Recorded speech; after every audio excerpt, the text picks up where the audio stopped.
एक समय में हमारी दुनिया में डायनासोर का राज था। वे चलते थे जहां हम चल रहे हैं, इसी हवा में सांसें ली, इसी धरती पर लड़ाइयां लड़ी। इन दैत्याकार बड़े विचित्र डायनासोर ने करीब 14 करोड़ सालों तक इस धरती पर राज किया। इन डायनासोर की कई हजार प्रजातियां थी। इनमें से कुछ शाकाहारी थे तो कुछ मांसाहारी थे, तो कुछ डायनासोर बहुत ही शांत स्वभाव के थे। वही कुछ डायनासोर बहुत ही हिंसक और खतरनाक थे। ये उस समय के सबसे सफल जीव थे। लेकिन फिर अचानक ऐसा क्या हुआ? आखिर वहाँ कौन सी घटना थी जिसने इनका नामो निशान ही मिटा दिया? इसे जानने के लिए हमें करोड़ों साल पीछे जाना होगा और डायनासोर के उस अंतिम दिन को करीब से देखना होगा। तो आइए चलते हैं आज से 65 मिलियन साल यानी कि 6 करोड़ 50 लाख साल पीछे। आज से करीब 6 करोड़ 50 लाख साल पहले धरती पर मौसम सामान्य था। चारों ओर सूरज की रोशनी बिखरी हुई थी। लंबे लंबे पेड़ों से टकराती समुद्र की ठंडी हवाएं और चारों तरफ डायनासोर के चिल्लाने चिंगाड़ने की आवाजें। जब ये सारी डायनासोर प्रजाति बड़े ही आराम से धरती पर अपना जीवन बिता रही थी, तब 10 करोड़ साल पहले ही इनकी किस्मत लिखी जा चुकी थी।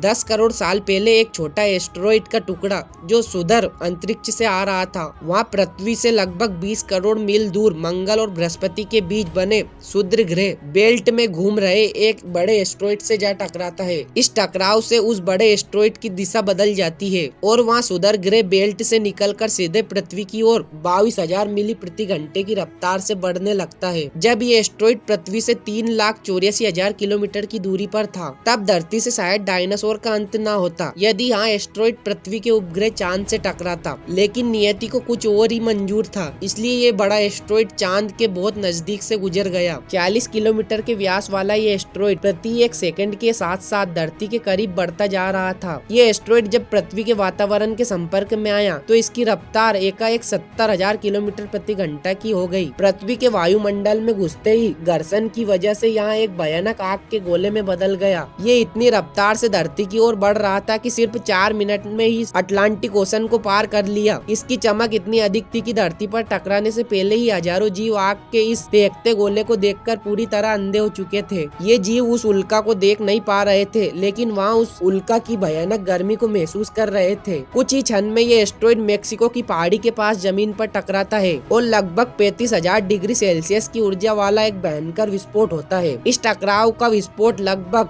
10 हाइड्रोजन बम के विस्फोट के बराबर था। ये विस्फोट इतना शक्तिशाली था कि इससे टकराते ही धरती की लाखों टन धातु अंतरिक्ष में चली गई। टकराव वाली जगह पर 180 किलोमीटर चौड़ी और 20 किलोमीटर गहरा गड्ढा बन गया। विस्फोट के कारण इस गड्ढे का सारा मेटल और पत्थर आसमान में धूल के बड़े बादल में बदल गए। 16 मिनट 40 सेकंड बाद जमीनी टकराव की वजह से धरती के अंदर चारों ओर 11.1 तीव्रता की भूकंपीय तरंगे उठने लगी। इस वजह से समुद्र के विशालकाय लहरों का निर्माण हुआ और एक के बाद एक सुनामी की लहरें चारों तरफ बढ़ने लगी। भूकंपीय तरंगों ने सभी सक्रिय ज्वालामुखी को तेका दिया, जिसके कारण जगह जगह डायनासोर का विनाश शुरू हो गया। धरती के महाविनाश की प्रक्रिया आरंभ हो चुकी थी। इस भयंकर विस्फोट में रेडिएशन की मात्रा इतनी बढ़ गई कि इसके 800 किलोमीटर के दायरे में आने वाले सभी जीव जलकर पूरी तरह राख के ढेर में बदल गए थे। इस महाविनाश में उड़ने वाले डायनासोर इन जमीनी खतरों से तो बच निकले थे, लेकिन ये तो महाप्रलय की मात्र शुरुआत मात्र थी। विस्फोट की वजह से जो लाखों टन मेटल, पत्थर और धूल अंतरिक्ष में गया था, वहाँ ग्रेविटेशनल फोर्स के कारण ठीक 40 मिनट बाद आग के गोले के रूप में पूरी धरती पर बरसने लगे। साथ ही धूल का एक बहुत बड़ा तूफान 6000 किलोमीटर प्रति घंटे की रफ्तार से पृथ्वी के दूसरी तरफ मौत लेकर आ रहा था। ये धूल के बादल कई किलोमीटर मोटे थे, जिसकी वजह से धरती पर सूरज की रोशनी का पहुंच पाना असंभव हो गया। गर्म हवाओं का तापमान 100 डिग्री सेल्सियस से ज्यादा हो जाने के कारण धरती पर पेड़ पौधे की लगभग सारी आबादी जलकर खाक हो गई थी। विस्फोट के 90 मिनट बाद धरती का तापमान 200 डिग्री सेल्सियस तक बढ़ गया। इसकी वजह से जो डायनासोर विस्फोट के इलाके से कोसों मील दूर थे, वे भी इस गर्मी से बच नहीं पाए। इस महाप्रलय में धरती की कुल 90% प्रजातियां पूरी तरह से खत्म हो गई थी और जो 10% जीव धरती पर बच गए थे, उनमें से सिर्फ वही जीव जिंदा रह सके जिनका वजन 30 किलोग्राम से कम था। इसका कारण ये था कि इस महाप्रलय में लाखों की संख्या में जीव मारे जा चुके थे और पेड़ पौधों की भी सारी आबादी जलकर राख हो चुकी थी, जिसके चलते यहाँ जो बड़े और विशालकाय जीव जीवित बच गए थे, उन्हें भरपूर मात्रा में खाना पीना न मिल सका। लेकिन यहाँ महाप्रलय किसी अन्य जीव के लिए फायदेमंद साबित होने वाला था। धरती पर डायनासोर का अंत एक छोटी प्रजाति के लिए सुनहरा अवसर लेकर आया था